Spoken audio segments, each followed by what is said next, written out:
Só abrir a aula aqui, tá, gente? Só um minutinho.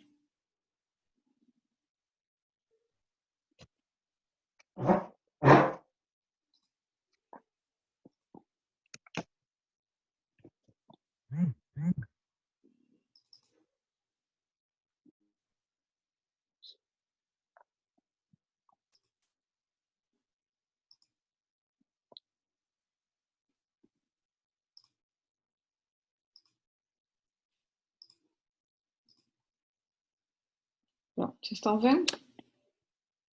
Sim.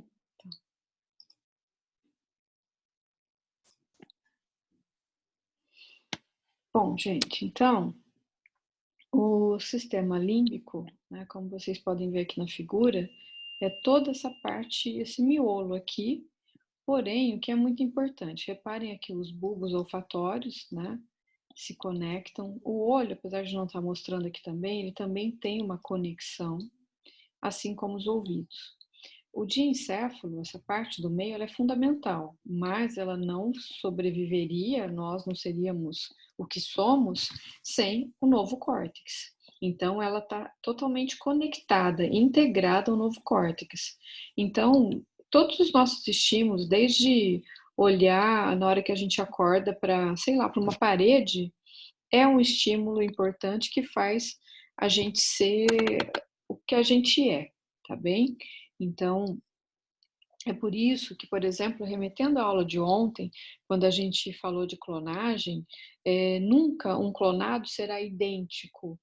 Ele é idêntico em questões biológicas, DNA, fisionomia também. Mas a nossa formação de caráter, de pessoa, de moral, ela depende dos estímulos que a gente recebe e a forma como a gente lida com essas recepções, tá?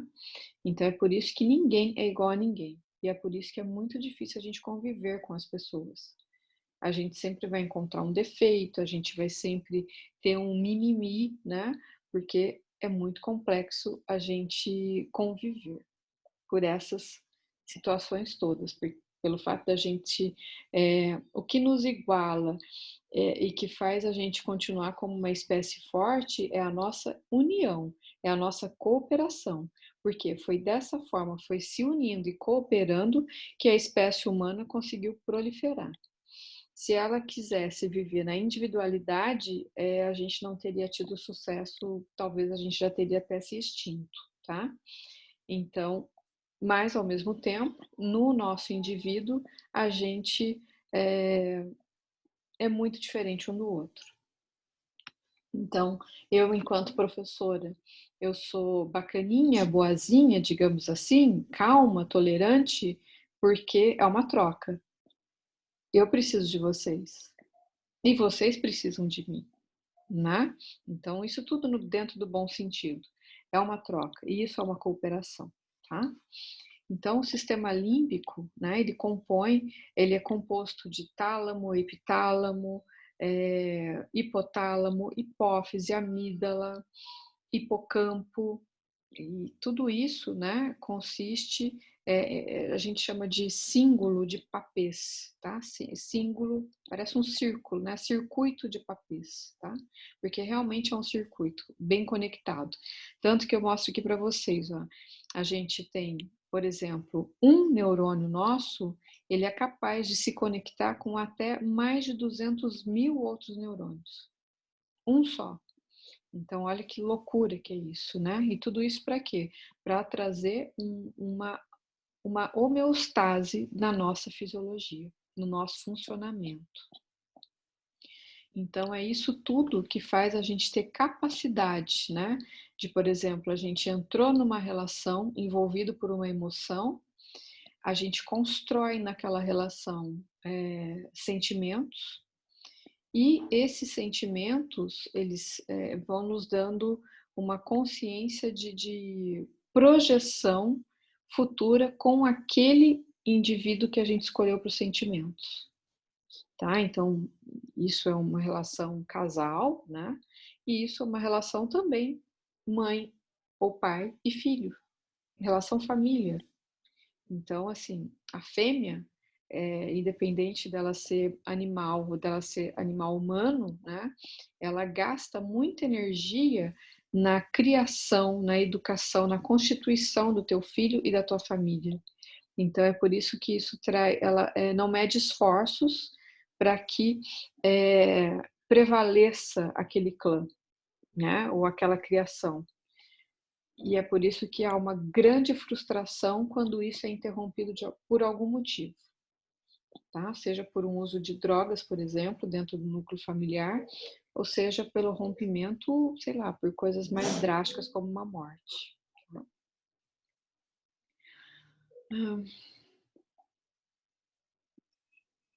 Então, o nosso diencéfalo, vocês já ouviram ele é constituído de tálamo, hipotálamo e epitálamo, né? O tálamo, como a gente já estudou, essa região, tudo isso é constituído do nosso cérebro reptiliano, é uma região que tudo que ela recebe de informação é inconsciente.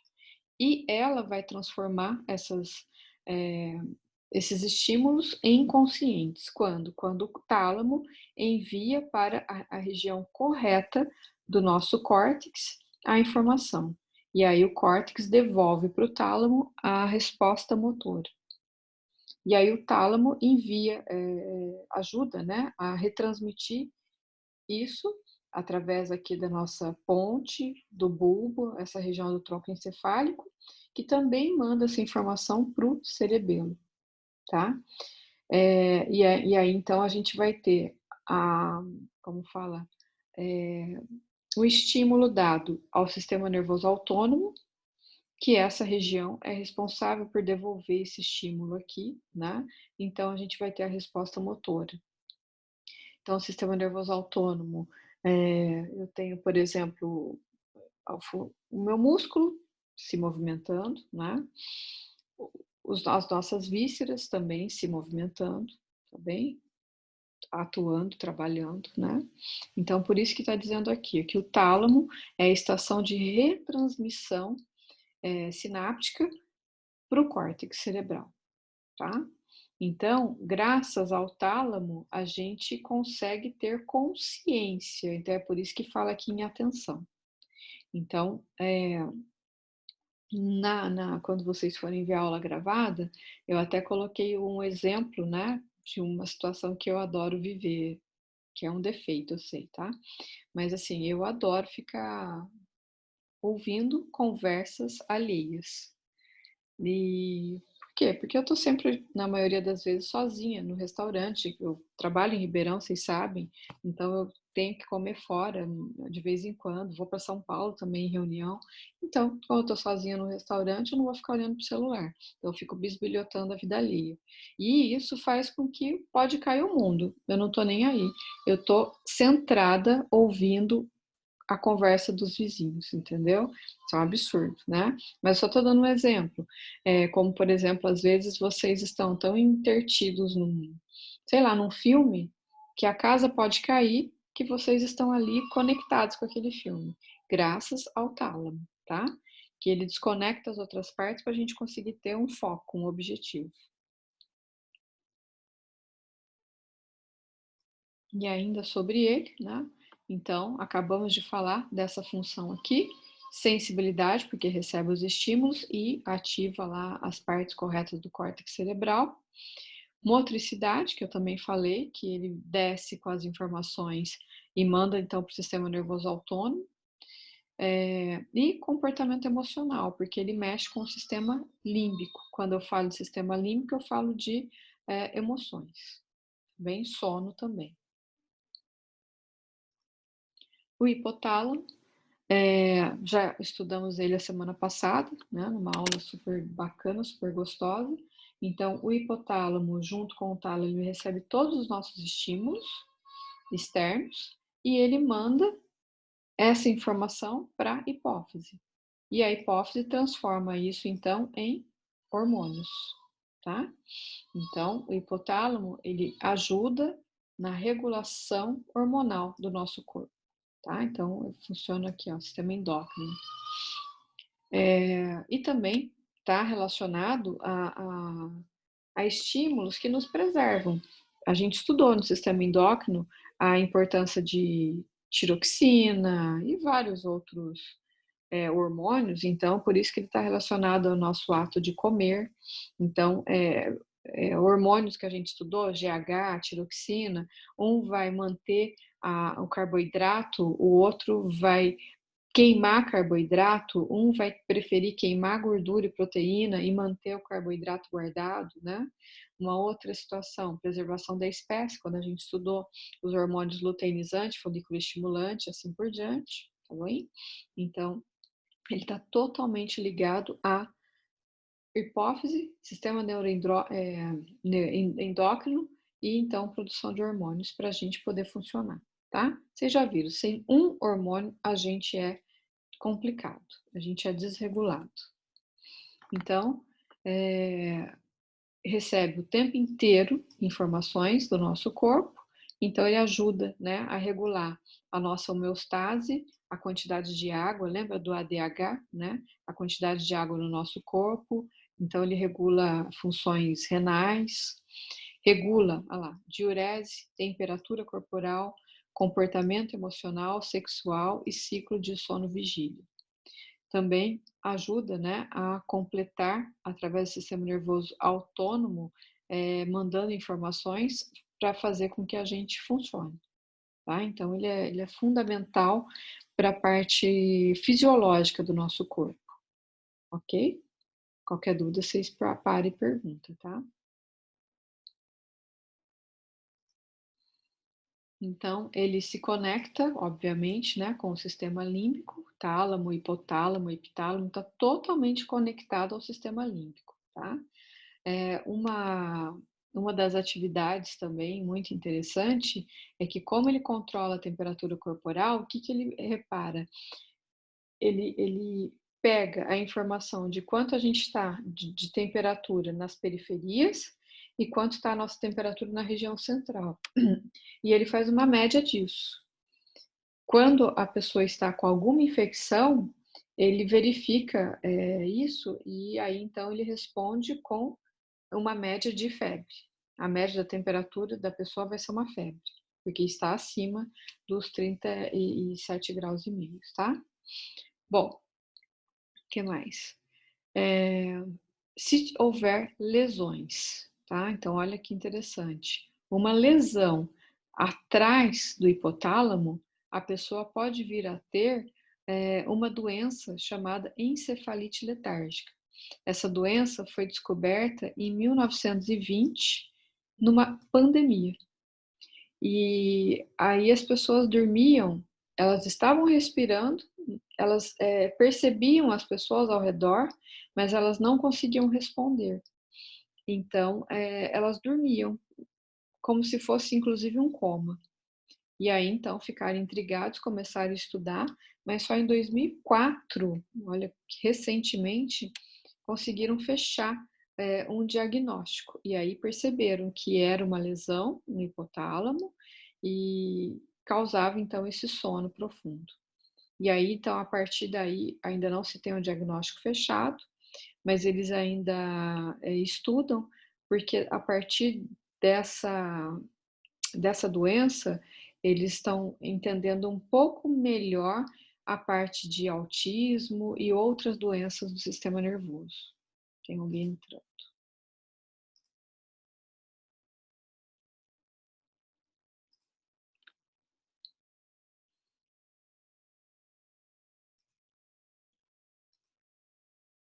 E o epitálamo, só um minutinho, gente.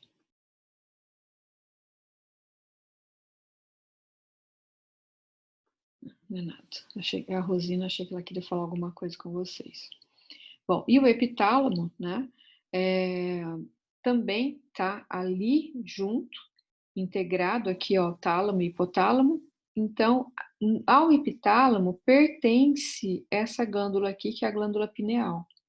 A glândula pineal, ela produz a melatonina. Tá? Não vou conseguir escrever. Ela produz a melatonina. E qual é o papel da melatonina no nosso corpo? Nossa, absurdamente é um hormônio que a gente realmente precisa muito dele. E quanto mais a gente envelhecer lá, principalmente depois dos 70 anos, a gente tem uma queda de 75% da produção de melatonina. Isso é bastante complicado, né? Por quê? Porque se a gente não dorme, a gente oxida, a gente produz mais oxidantes, oxida as nossas células, e aí elas vão envelhecer mais rápido ainda. E além disso, o nosso sistema imune fica comprometido. E quanto menos melatonina a gente tem, mais comprometimento em relação a obter uma doença como, por exemplo, tumor e câncer aumenta, tá? Então, existe uma briga muito grande hoje em relação à indústria farmacêutica. No Brasil é proibido, nos Estados Unidos eles liberam, porque a ordem lá é capitalismo, é receber dinheiro de qualquer custo, né? E então, se você compra melatonina no supermercado, como um suplemento, e as pessoas tomam. Por que que no Brasil é proibido? Porque existe um controle maior dessa história de remédio por conta de imposto, por conta de uma série de fatores. A nossa lei é um pouquinho mais rígida. Isso é bom, né? Por quê? Porque é uma pessoa que toma melatonina de forma descontrolada e ela pode exceder o que o corpo dela permite, ela pode contrair patologias. E uma delas é o diabetes, tá? Então, posso tomar melatonina, professora? A gente pode, desde que seja sob forma de tratamento. Existe também uma situação que eu coloquei para vocês, quando a gente está em fuso horário desregulado, imagina, né? A gente, por exemplo, vou dar um exemplo meu. Quando a minha irmã mora em Nova Zelândia, quando eu cheguei lá, quando eu fui, eu estava 16 horas na frente do Brasil. E lá é o último país a ter o pôr do sol e o primeiro a ter o nascer do sol. Então, 9 horas da noite é dia, 5 horas da manhã é dia. Então, você fica com um ritmo biológico totalmente descontrolado. Eu não tomei, não precisei, mas você tem que fazer um blackout no quarto para conseguir dormir. É muito difícil. Então, pessoas que vão a trabalho para países que têm essa diferença muito grande de fuso, elas comerciais, né? Elas levam melatonina para elas tomarem, para elas poder atingir os seus objetivos de trabalho, reuniões, etc. Senão fica muito difícil para elas, tá? Porque demora vários dias para você entrar no eixo daquele país. E quando você volta para o Brasil, também demora um tempão para você voltar de novo no eixo. Uma outra situação que é favorável tomar melatonina são os vigias noturnos, guarda noturno, que tem que dormir de dia. Então, daí eles podem estimular a produção, né, de melatonina através de um remédio para eles conseguirem dormir de dia. Porque senão eles vão ter um sono muito leve, pingado. E isso pode trazer para eles graves problemas, tá? De saúde. Assim como não estão aqui hoje, né? Mas o pessoal da enfermagem que trabalha, dá plantão de madrugada e dorme muito pouco, né? Eles têm uma vida bem difícil, tá? Então, a melatonina é produzida pela glândula pineal no nosso corpo, tá bem? E ela é o mais potente antioxidante que nós produzimos. Uma noite bem dormida, ela é fundamental. Então, é por isso que a gente não pode ser estimulado por luzes no nosso quarto. A gente tem que realmente deixar tudo muito escuro. Quanto mais escuro, obviamente mais silencioso, mas eu estou falando só de melatonina, então quanto mais escuro, melhor vai ser a produção dela. E quanto mais a gente produz, né, se tiver dentro dos padrões, a gente vai ter uma noite de sono profundo e a gente acorda renovada no dia seguinte. Quando a gente dorme, já falei isso para vocês em algum momento, a gente tem um grupo de proteínas que vão trabalhar junto com a mitose, a formação de novas células. Esse grupo chama P53, elas entram no DNA da célula que foi feita ou que será feita, verificam como está a formação do DNA.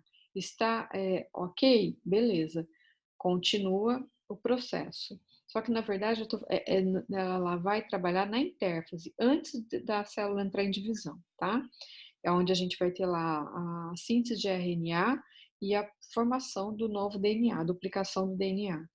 Se ela verificar que tem algum problema e ela conseguir, esse grupo, né, de proteínas conseguirem reparar, eles cortam e unem. Reparou, deu certo, eles mantêm essa célula no ritmo dela para ela poder se dividir. Se eles verificarem algum problema, eles interrompem a divisão dessa célula, ela vai ficar viva dentro de nós até ela morrer, mas ela não vai produzir filhos, né? Ela não vai se dividir. A partir do momento que a gente está com o nosso processo de melatonina desregulado, elas não conseguem trabalhar. E com isso, a pessoa vai ter um desequilíbrio e aí sai do ritmo desse olhar de células e a pessoa tem uma probabilidade imensa de adquirir um câncer, tá? Então, câncer de mama, por exemplo, é um deles, mas todos os cânceres, tá? Então, é muito complexo. Há relatos que mostram, né, que os deficientes visuais, eles produzem mais melatonina, pelo fato deles não enxergarem, então tá tudo escuro dentro deles, tá bem? E isso, a produção a mais extra dela, ajuda eles a intensificar todos os sentidos. Então eles ouvem melhor, eles têm uma percepção melhor do ambiente. Então olha que bacana, né? Nada é por acaso. Que mais? E também ajuda uma mulher grávida no seu ciclo de gravidez e finalização da gravidez. Por quê? Uma gravidez, ela é um ciclo lunar. Tudo isso eu acho muito interessante porque é fato, existe. Dependendo da lua, a gestante vai chegar no hospital de uma forma, mas na mudança de lua, principalmente na lua cheia, que o fluido é maior, o hospital vai ficar mais cheio de mulheres para parir. Cada lua tem a sua particularidade, tá? E eu acho muito interessante que a maioria das falas mostram que isso tudo que eu estou dizendo de lua é empírico, ou seja, não tem comprovação científica, mas não é empírico. Ele é científico sim, tá? Tanto que nós, mulheres, por exemplo, né? Dependendo da lua, a gente tem mais cólica e mais fluxo menstrual, ou menos. Então, cada mês, um mês é diferente do outro, tá? De uma forma geral. Aí a gente se observa, tá bem? Eu não sei se eu já contei para vocês como que é essa história da Lua, não me lembro, mas vou tentar pegar um cantinho aqui. Então, nós estamos aqui, tá? Planeta Terra. E a Lua, né? Nós temos 4 luas. Então, as luas metade, elas estão sempre aqui, junto com a Terra. Então, eu tenho uma meia lua aqui, uma meia lua aqui. Então, essa é a crescente e essa é a minguante. E a gente tem a lua nova e a lua cheia, né? Essas luas, a força gravitacional delas em relação à Terra puxa. Então, aumenta o nível da maré, aumenta os nossos fluidos, os nossos líquidos dentro de nós. Por isso, então, que a gravidez, placenta, líquido amniótico, eles vão ser mais puxados. E aí, então, é por isso que as mulheres, na virada dessa lua, ela vai para o hospital para ter o bebê, tá? Quando as luas são meio, a força gravitacional é menor, porque elas estão mais ou menos próximo da linha que a gente está. Então, o fluido puxa menos. Os fluidos assim puxam mais. Os fluidos que estão em equilíbrio, que a gente chama de, enfim, zona morta, né? Maré morta, onde a maré sobe, mas muito pouco, os fluidos não vão, a gente não vai perceber muito eles. Então é por isso que uma pessoa que faz uma cirurgia ou que sofre uma fratura no osso, o osso fica com uma fissura. Então naquelas fissuras vai entrar ar. Então vai ter uma mudança de lua ou uma mudança de temperatura, a pessoa sente a dor por conta dos fluidos, tá? Por que eu estou falando tudo isso para vocês? Para mostrar que nós estamos totalmente conectados com tudo que acontece na Terra. E a gente sente. A gente não percebe, mas a gente sente, tá? E só fugindo um pouquinho, né, que é uma coisa que eu amo muito, se vocês um dia tiverem a curiosidade de ler sobre astrobiologia, as estrelas, a explosão de estrelas mostra que os componentes químicos que elas têm, nós temos dentro do nosso corpo, iguais. Então, para vocês verem a loucura maravilhosa que é a nossa conexão com o planeta Terra.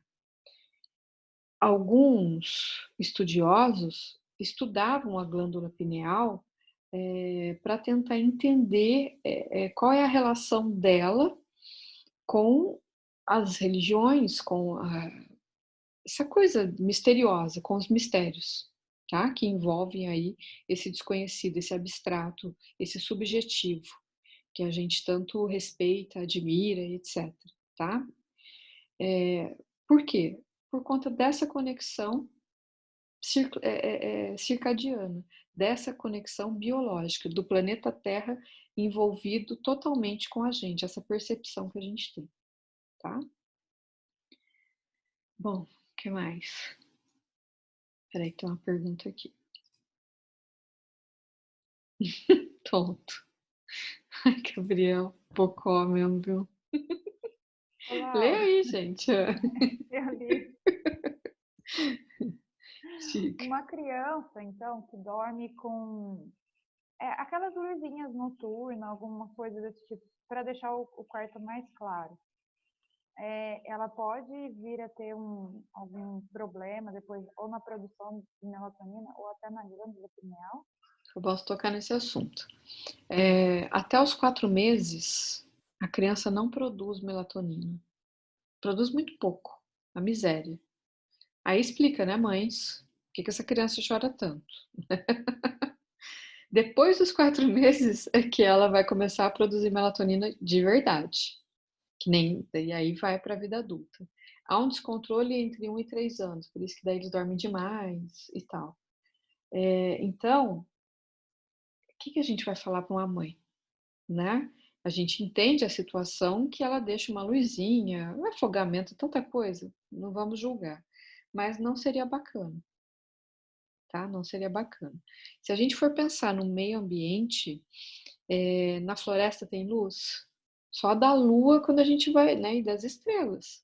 Então, olha o que a gente provoca quando a gente urbaniza tudo isso.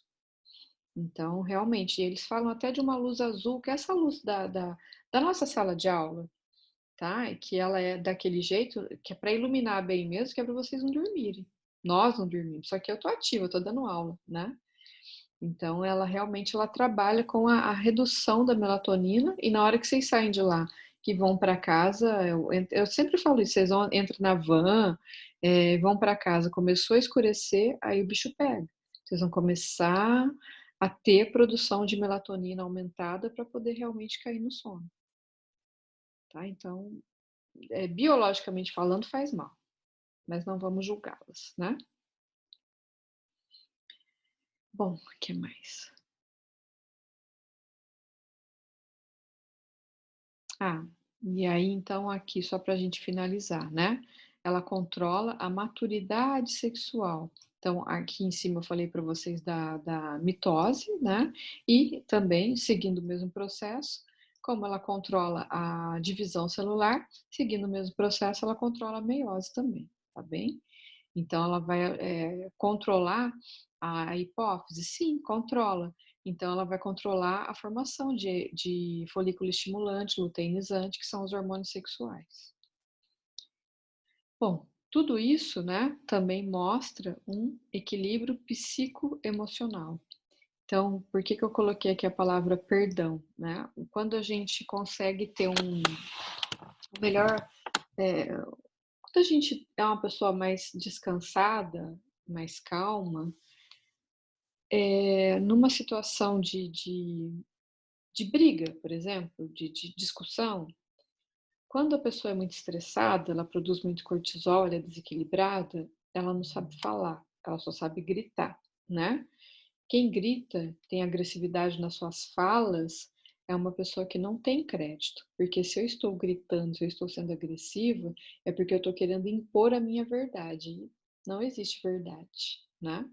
Existe uma imposição de um embate. Então, uma pessoa mais calma, mais equilibrada, que dorme bem, mais controlada, ela vai conseguir dialogar, conversar, discutir, ao invés de brigar, né?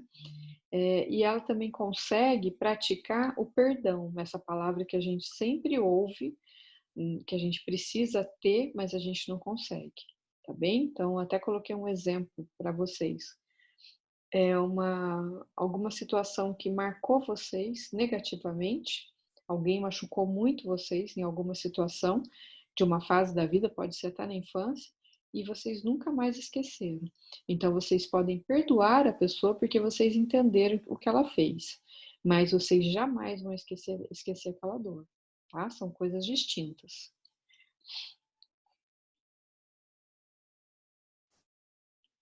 E aqui a amígdala, né? Então, eu coloquei a palavra cerebral na frente de propósito, porque nós temos um par de amígdalas, tá aqui, ó. Então, aqui em azul é o hipocampo e aqui é a amígdala.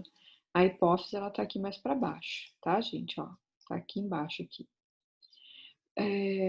As amígdalas também são bastante interessantes, porque, ó, veja, ela tá lá no cérebro, não é na garganta, tá? A garganta também falam amígdala, amidalite, mas é tonsilo, o nome correto. Elas são duas, fica uma em cada hemisfério e fica aqui, né, na região do lobo temporal. E ela se conecta, como eu acabei de mostrar aqui para vocês, com o hipocampo e com outras partes, os núcleos septais, a área pré-frontal e o tálamo, mostrando que existe toda uma ligação para que tudo funcione bem. Então, a função principal da amígdala, né, é o nosso controle emocional, tá bem? E aí, por isso que ela é responsável pela nossa autopreservação. Acho que aqui tem tudo a ver com a tua pergunta inicial lá, Danusa, do seu marido, né? Então, ela identifica uma emoção forte que a gente está recebendo e ela prepara o nosso corpo para uma situação de luta e fuga, tá? Uma situação de alerta. Então, se a gente precisar ser agressivo, a gente vai ser. Se a gente precisar ter uma atitude de correr, ela vai estimular o nosso corpo a se preparar. Então, o coração vai palpitar, vai nos dar energia. A gente vai suar mais forte, a gente vai jogar o sangue para outras partes do corpo para que a gente consiga correr, ter força, tá? Eu estava pensando aqui numa coisa para falar. Fizeram experimentos em ratos, em gatos, e tiraram, tá? As amígdalas deles de propósito. E aí, então, um animal que era extremamente agressivo se tornou dócil. Eles fizeram isso com macacos. Macacos gorilas, bastante agressivos. E eles se tornaram dóceis, tá? Olha que triste. E aí, sexualmente indiscriminativo. Eles não sabiam distinguir o macho e fêmea na relação ali de sexo, de procriação, tá? E também eles eram totalmente indiferentes. O mundo podia estar caindo. O que eles fizeram? Colocaram uma cobra na jaula e o animal ficou totalmente indiferente à cobra. Por que eles puseram uma cobra? Porque os macacos eles têm pânico, pavor, como nós, de cobra, tá? Se for estimulado um estímulo elétrico nas amígdalas, o animal ou nós, a gente tem uma crise muito agressiva. A gente não responde por si, né? E aí eles estudaram também assassinos de hospital, meu Deus, de prisão, né? Para ver as amígdalas deles. E aí eles realmente conseguiram estudar e entender melhor a amígdala do homem, do ser humano, tá? Então, em humanos, eles repararam que a lesão da amígdala faz com que a pessoa perca o afeto. Então, vocês podem me perguntar, professora, isso aqui tem relação com o psicopata? Sim, tem relação, tá? Então, olha, Lesão da amígdala faz o indivíduo perder o sentido afetivo da percepção de uma informação vinda de fora, como a visão de uma pessoa conhecida. Graças à amígdala, quando a gente se olha no espelho ou vê a nossa foto de formatura, a gente se reconhece. Se eu tiver lesão da amígdala, eu não consigo me reconhecer, nem no espelho e nem nas fotos, tá? Então, olha o que eles viram da pessoa. Sabe que ele está vendo uma pessoa, mas não sabe se gosta ou se não gosta daquela pessoa em questão. Então, a partir daqui, eles conseguiram entender muito melhor o psicopata.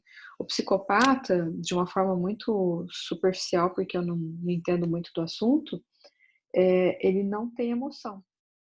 E ele tem prazer em ver a destruição das pessoas. Ele tem prazer em ver a pessoa se ferrando, porque é isso que ele quer, tá? Então, a pessoa pode amar o psicopata, mas ele é totalmente egoísta. Tudo que ele faz é pensando nele, apenas nele. E ele não se importa com a pessoa, mas ele mostra que importa. Não, ele não se importa.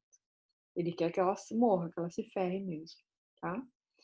Isso é muito complexo. Existem relações de amor de que uma das partes é psicopata. Nós temos em torno de 5 milhões de psicopatas no Brasil. Talvez a gente tenha na sala de aula um, a gente não sabe. Estou dando um exemplo. Para vocês entenderem que é muito comum, mas às vezes a gente não sonha que a gente está lidando com um psicopata. Tá? Por isso que tem muita mulher que se ferra nas relações, assim como alguns homens também se ferram nas relações, tá? Bom, e aí aqui continuando, né, a parte da luta e fuga, então aqui é o olhar e o pânico das pessoas daquele 11 de setembro, quando caiu lá as Torres Gêmeas, tá? Isso é foto daquele dia, daquela situação. Que a gente pode reparar aqui no pânico das pessoas, o olho sempre muito arregalado. Então mostra que elas estão meio que num estado de choque, porém a amígdala dá a elas força para que elas tenham alguma atitude de autopreservação, atitude de retirada, tá? No caso do policial, ele não pode se retirar, ele tem que ter a consciência que ele tem que servir. Então, ele provavelmente ele dá a vida para tentar recuperar vidas, tá bem? Tudo isso gera muito estresse e aí a pessoa produz muito mais cortisol. Se ela produz cortisol, é por isso, em excesso, é por isso que ela vai ficar abalada por vários dias, ela não vai conseguir dormir, tá? Para até ela conseguir voltar ao normal vai demorar. Então é por isso que em situações de emoção, de pânico, de situações que não são cotidianas e que vão ficar para sempre na nossa memória, porque o hipocampo ele absorve tudo isso e memoriza, é uma memória de longo tempo. Essa pessoa, o médico fala assim, vamos dar um remédio para ela se acalmar, para tentar botar tudo isso em ordem, para ela conseguir dormir, senão ela não desliga. E é por isso que ela tem pesadelo, tem pânico, né? Então pode inclusive, e aí vocês podem entender o porquê que a pessoa entra em crise de pânico. Porque ela vai por muito tempo sofrendo alguma emoção que ela não está sabendo lidar, e muitas vezes no escuro, né? No sentido de eu estou lidando com isso, eu não vou contar para ninguém, e aí depois ela acaba produzindo uma síndrome do pânico. Não é o teu caso, tá, Júlia? Não é isso que eu estou dizendo. Mas para você reparar que você provavelmente é mais ansiosa do que o normal, por isso você produz mais cortisol e aí você desregula a produção de serotonina. Quem produz cortisol dentro da normalidade produz serotonina na normalidade e a serotonina ela estimula a produção de melatonina. Então, tem muito a ver, Júlia, com aquilo que você me relatou, né? Porque tem muito a ver agora sim com a sua situação do que eu acabei de colocar, tá bem? Outra situação geração e regulação do ciclo, do ritmo circadiano. Acho que isso vocês devem ter entendido, que foi tudo aquilo que eu expliquei anteriormente, mas só para a gente fechar isso, né? O nosso ritmo circadiano, que é o mesmo que biológico, ele está totalmente ligado a, aos nossos órgãos, a forma como eles estão tendo que trabalhar, e aí, obviamente, que isso também vai lidar com as nossas emoções e, consequentemente, com os nossos comportamentos, tá? Então, é por isso que se eu estou numa situação de pânico, eu vou suar mais, eu vou produzir mais suor, eu vou me molhar, inclusive. Os níveis de hormônio também estão interligados, o nível de glicose. Então, o que, que o fígado vai fazer? Vai liberar os gliconeogênios lá, a glicose, na minha corrente sanguínea, para eu poder ter mais energia para eu correr, para eu, ou então ajudar uma pessoa. Um exemplo, nós, mulheres, nós somos fracas, mais fracas, em termos de força. Mas se a gente precisar, a gente levanta um carro numa situação dessas, tá? Porque daí daí depois a gente fala, eu não sei de onde eu tirei tanta força. O nosso corpo nos deu essa força para aquele momento, tá? Entendido, galera? Eu sei que é bem complexo. Então eu tento falar da forma mais, sei lá, cotidiana possível para vocês entenderem, tá? Qualquer coisa, pergunta. O hipocampo, que eu tinha falado para vocês, está aqui em azul, lembra? A amígdala está bem aqui, tá? Então, é ele que vai armazenar as nossas memórias, tá bem? Então, é uma região que eu até dei um exemplo do Mike Tyson lá, quando ele estava ganhando a luta, os Jordan, enfim, esqueci o cara que estava apanhando, e veio, naquele momento, estudaram isso, por isso que eu tô falando, eu li isso, tá, gente? E veio naquele momento da luta alguma memória afetiva pro Mike Tyson.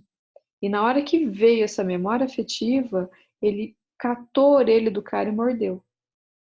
E aí depois foram estudar o comportamento do Mike Tyson. Então, a partir daí, eles colocam cada vez mais nos atletas a psicologia do esporte. Por quê? Porque precisa trabalhar com as emoções iniciais de vida. É uma psicologia mesmo, tá? O psicólogo atuando mesmo. De um atleta para que ele, quando está numa situação dessa, de ganhar uma partida ou uma luta, que ele não estrague tudo por conta de não saber lidar com as suas emoções. Tá? E mesma coisa a gente pode, eu vou repetir isso, tá? A gente pode perdoar. Eu até dei um exemplo de um pai batendo num filho, né? Talvez vocês tenham passado por isso, eu já passei na minha infância. A gente perdoa, porque a gente entende que é fruto de uma educação, mas a gente nunca esquece. Por isso que tem aquela famosa frase, quem bate esquece, quem apanha não esquece. Tá? A gente memoriza isso mesmo. Bom, e mais uma coisa que eu preciso falar, que é o seguinte, toda vez que a gente fala em amor, sentimento, a gente relaciona isso ao coração. Por quê? Porque o nosso coração bate mais forte. O nosso coração só bate mais forte porque o nosso cérebro sentiu a emoção. E quando ele sente a emoção, ele libera dopamina, tá? E aí, então, essa dopamina vai fazer com que o nosso coração bata mais forte. Então, antes de ser coração, é cérebro, tá bom? Que sente as emoções e memoriza elas. Bom, o que mais aqui? Então, hipocampo, envolvido com a memória de longa duração, tá? Intacto, ele vai possibilitar com que a gente compare experiências, e aí quando a gente tem uma experiência, depois a gente vai passar por essa experiência novamente, a gente vai ter atitudes totalmente diferentes. Então, daí a gente vai começar a escolher a melhor forma da gente tomar a decisão, tá? Se tiver lesão, a lesão tem que acontecer dos dois lados do hipocampo, porque ele está do lado direito e do lado esquerdo, tá? Se acontecer de um lado só, a gente não vai ter uma percepção de lesão. Então, é por isso que essa região do meio, ela é totalmente comida quando a pessoa tem Alzheimer, tá? Então, pelo fato dela ser totalmente comida, é que a pessoa vai ter a memória de longa duração, mas a de curta duração, ela esquece. Então, ela vai ter aquela memória lá reptiliana, lá do início da vida dela. Por isso que você pega uma velhinha ou velhinha geralmente, né? Ela tá brincando de boneca, tá? Porque ela volta realmente a ser criança. Então, se tivermos uma lesão no hipocampo, dos dois lados, aí esquece que a gente não vai ter mais memorização de nada, tá bem? Então, aqui, né, a serotonina e a dopamina, elas estão sempre juntas, aquilo que nos dá prazer. Então, a gente vai produzir mais serotonina, mais dopamina, com coisas que nos dão prazer. Então, quando a gente se apaixona, é dessa forma, né? Quando a gente está fazendo algo, por exemplo, vocês estão fazendo uma faculdade de nutrição. Ela está dando prazer para vocês? Tá. Vocês estão aprendendo? Estamos. Então, vocês continuam produzindo isso e vocês não vê a hora de chegar o dia seguinte ou a segunda-feira, tá? Érica, o que causa uma lesão no hipocampo? Um acidente, uma pancada pode causar uma lesão. Um vírus, toda vez que a gente adquire vírus, ele entra no nosso sistema nervoso, nas nossas bainhas de mielina. E ele vai e come a bainha de mielina. Então, o vírus ele pode atacar não órgãos somente, mas principalmente essas regiões. Por isso que no nosso cérebro a gente tem dura mater, aracnoide e pia mater, que são barreiras que impedem a entrada de vírus. Quanto mais adultos a gente está, mais impedido a gente vai conseguir, mais impedimento a gente consegue. Por isso que uma criança, ela tem, como é que chama? É meningite, e ela pode virar óbito, porque é mais fácil do vírus entrar aí nessa partezinha da cabeça dela, tá? Bom, então, falando aqui, se a gente está, por exemplo, nossa, sabe aquela situação que vocês ganharam uma amiga ou um amigo e fala, nossa, que delícia, que prazer é ter aquela amizade, a gente fica até grudado, demais até, né? Por quê? Porque a gente sente uma confiança plena, é uma delícia, a gente quer falar com a pessoa todos os dias, não precisa ser necessariamente um namorado ou uma namorada. Uma amizade, quando a gente se conquista, é uma delícia, a gente quer falar todos os dias, né? Por quê? Porque a gente produz, quando a gente está gostando daquilo, a gente produz a oxitocina. Por quê? Porque a gente já estudou ela. Porque é ela que vai nos dar a, a empatia, a afeição.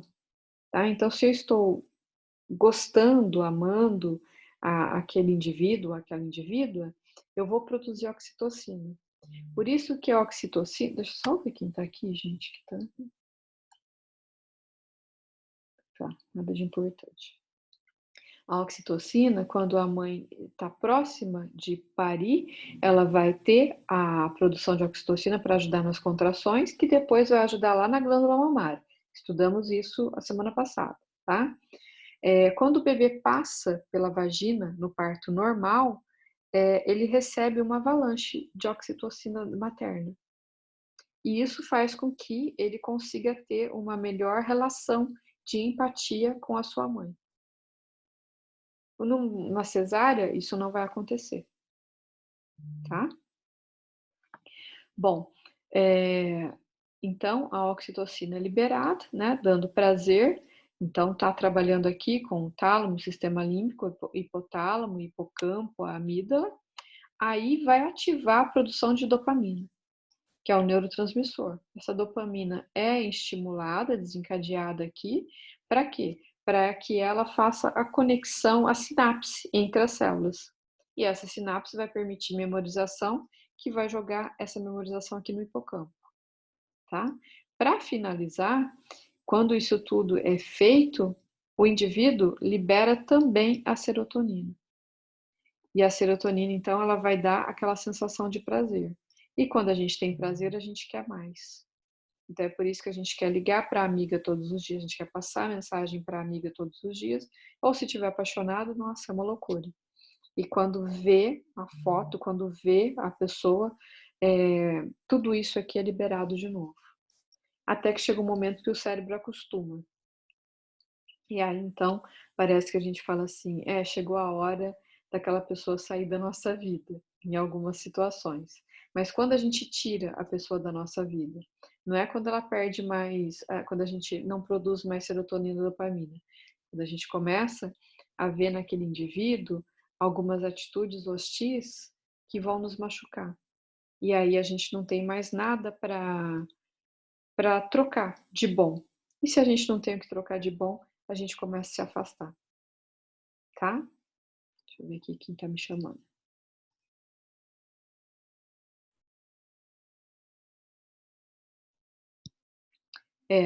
Na verdade, a paixão ela dura mais que isso. 1 ano e 8 meses, em média. Tá? 1 ano e 8 meses.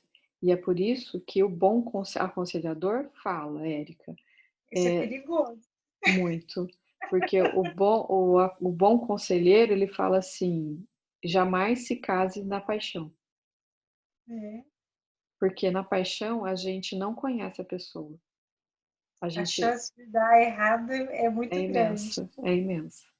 Então. A gente não conhece, porque a gente está tão contaminado com aquele prazer, e é isso que tudo que eu estou falando para vocês, eu não quis dar esse exemplo de droga, eu quis dar um exemplo gostoso, prazeroso, tá? Mas tudo isso acontece com uma pessoa que fuma, uma pessoa que usa cocaína, é o mesmo processo, tá? Só que o amor é mais legal. E é por isso, e é por isso então, que depois que acaba a paixão, mas só para eu finalizar, eu vou falar disso para vocês. Então, tem a produção de serotonina, automaticamente eu tenho a produção de melatonina. Vocês estão vendo como está totalmente conectado?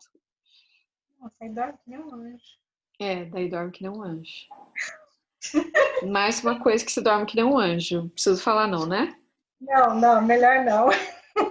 Tem criança descalça aí, né? Então tá bom. Nossa, não.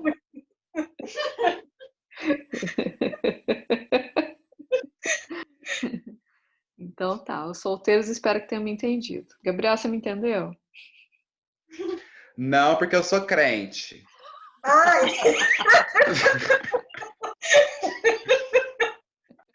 O Gabriel, meu. Tonto. Aí tem a Júlia, né? Que é uma menina novinha. A Marina. Não posso ficar falando besteira. Ai, meu Deus. Ai, meu Deus, sua mãe tá aí. Nossa Senhora Aparecida. É capaz dela vir aqui. Que bom. Eu já vou falar mais um pouquinho disso, tá? Que eu acho que tá no último slide. Bom, e o tronco encefálico, que compõe isso tudo também, né? Que é essa região aqui que nós já estudamos. Ainda continuamos lá no reptiliano, né? Então aqui a gente tem a ponte, o bulbo e aqui o mesencéfalo. Essa região, tudo que a gente recebe de estímulo antes de chegar no tálamo vai passar por eles. E depois, quando o córtex manda a resposta, também devolve para eles. Então, eles mandam essa informação também para o cerebelo, e essa região toda, ela atua no nosso sistema nervoso autônomo.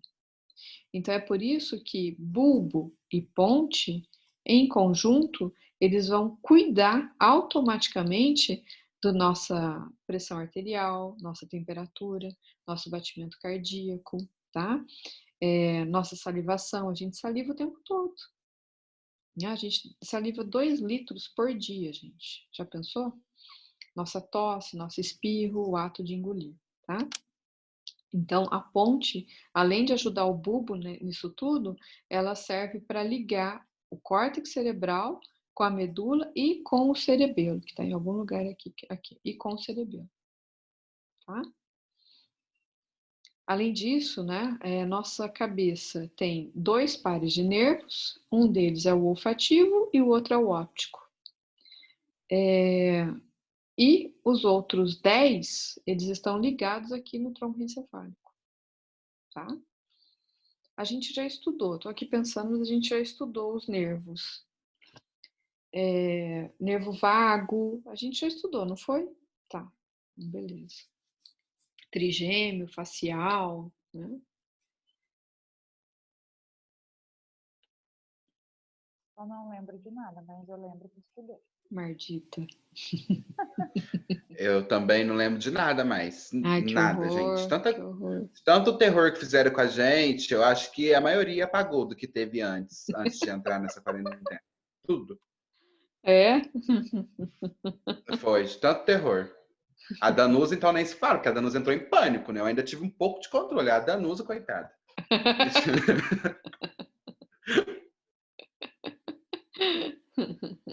Tadinha, a Gabriela é casada, dá um desconto pra ela. Surtei, mas surtei bonito.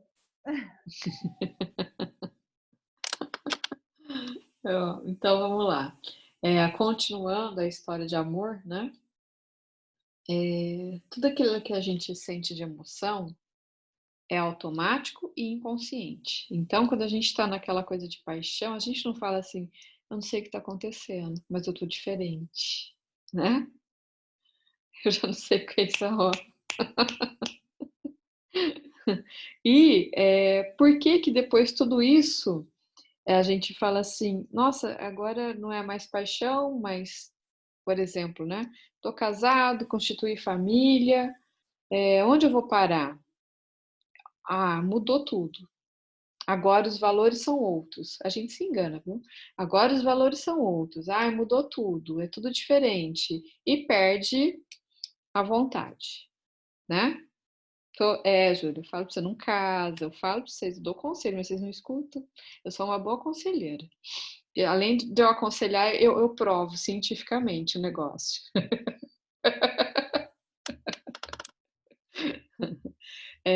Então, a gente começa a sentir uma coisa diferente.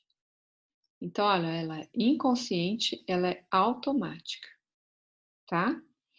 E aí ela vai nos dando prazer, serotonina, dopamina, aquela história toda, noites muito bem dormidas, né? Pele boa.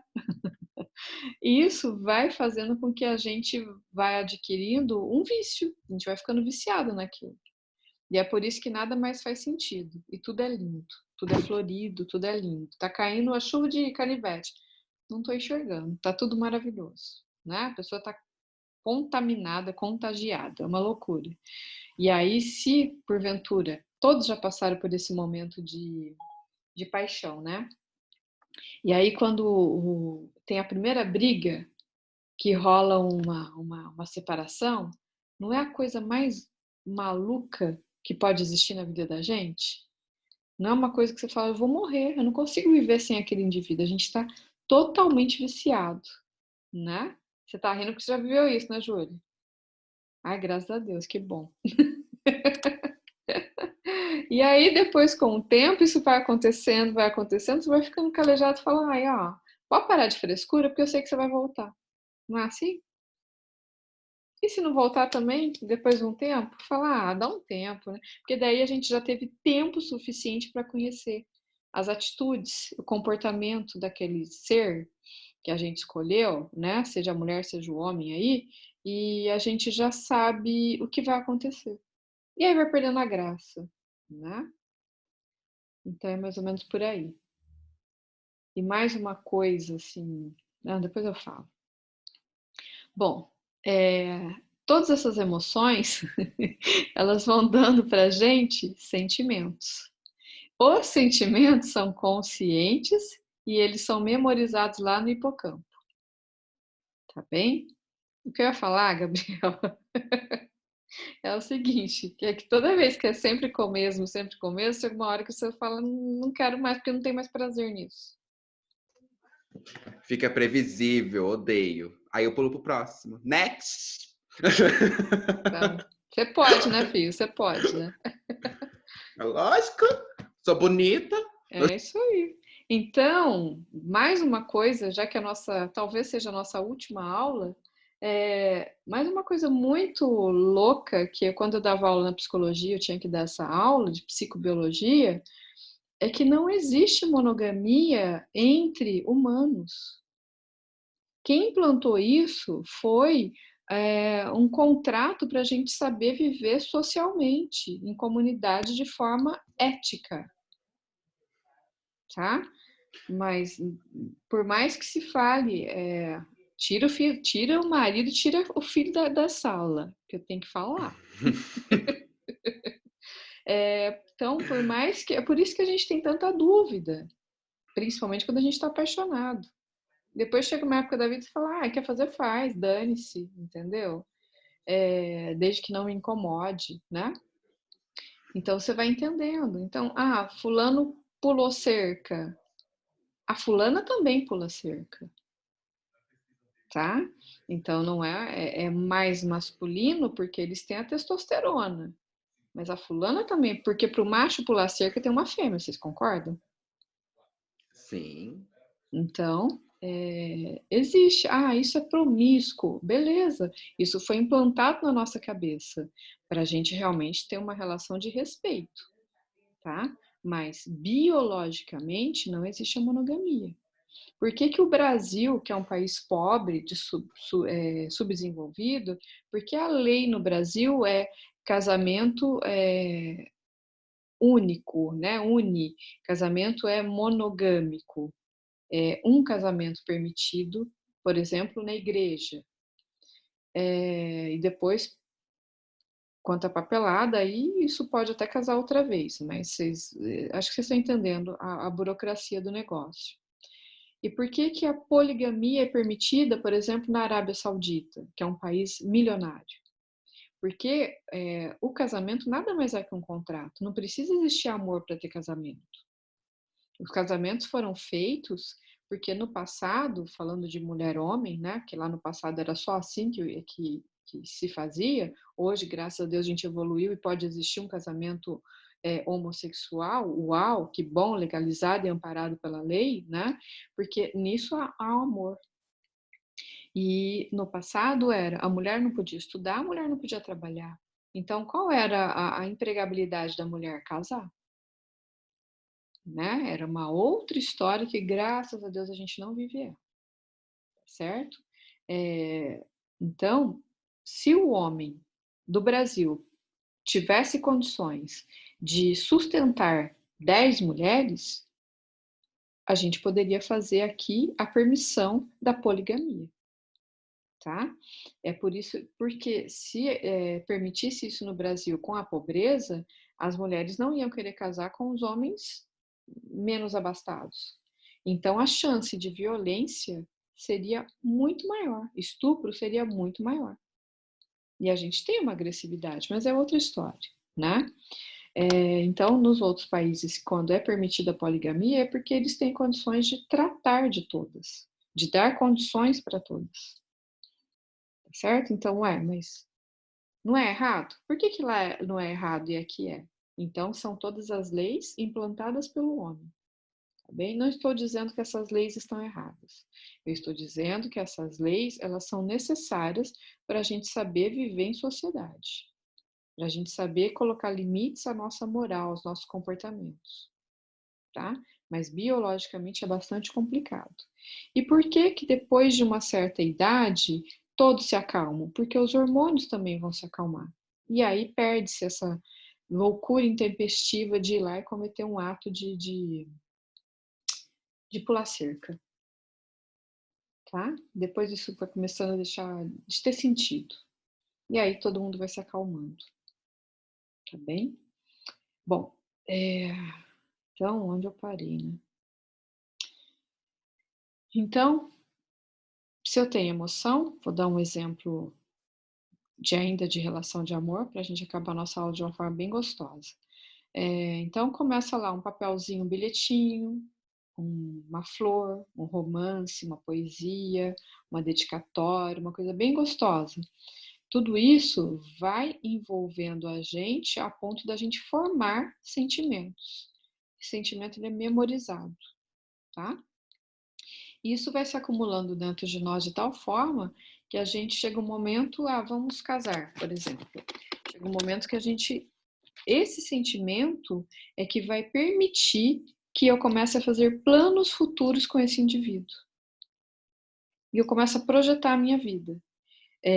Então, a partir do momento que isso acontece e que eu concretizo esse projeto, casamento, filhos, constituição de família, construção de uma residência, eu não quero mais que isso se desmorone. Por quê? Porque eu dediquei a minha vida a isso. Então, é por isso que as partes acabam de comum acordo, mesmo que em desacordo, um pula cerca daqui, outro pula cerca dali, mas o clã é intocável. Tá? O clã é intocável. Por quê? Porque isso envolve muito gasto energético. Vamos chamar de dinheiro. Tá bem? Por que eu tô falando isso para vocês? Porque quando a gente vê no Facebook aquelas fotos lindas de família perfeita, desconfiem, aquilo não existe. Não existe família perfeita. Não existe pessoa 100% feliz. Todos nós somos humanos e todos nós temos as nossas particularidades. Então, por mais que a gente queira mostrar uma vida linda, maravilhosa, ela como eu posso dizer, não passa de um Facebook, que é a revista Caras de Pobre, tá? Tudo aquilo é mentira, tudo aquilo é castelo de areia. Então, a gente tem que tomar muito cuidado com isso. Por quê? Porque muitas vezes a gente deseja. É por isso que chegou um momento que a gente começou a seguir tanto blogueiro e a gente começou a querer desejar a roupa do blogueiro e o blogueiro foi ficando rico. O carro do blogueiro, enfim, as festas que o blogueiro vai e isso a gente foi sustentando esses indivíduos a ficarem milionários e famosos, né? E eles nada mais são que pessoas fúteis, vazias e bonequinhos, tá? Bobeirinhas, eles são as bobeiras, eles não existem. Eles são robozinhos criados. Tá certo? Então, por que eu quero deixar isso para vocês? Porque tudo isso a gente tem que tirar de dentro da nossa cabeça para a gente ocupar a nossa cabeça com coisas que realmente competem com os nossos valores, com o nosso eu, tá? Bom, então, essas duas situações, que começa pela emoção para me gerar sentimento, elas vão compor, então, o nosso sistema cerebral afetivo, tá? Quando a gente entende tudo isso que acontece dentro de nós, como hoje, por exemplo, vocês estão tendo esse conhecimento, para vocês se autoavaliarem e ter esse conhecimento, vocês vão conhecer muito melhor tudo isso, vocês vão conseguir gerenciar melhor a vida de vocês. As atitudes serão outras, tá? Então, era isso que eu tinha para passar. E estou aberta a gente discutir, a gente fazer, enfim, um diálogo aqui gostoso, tá? Laura,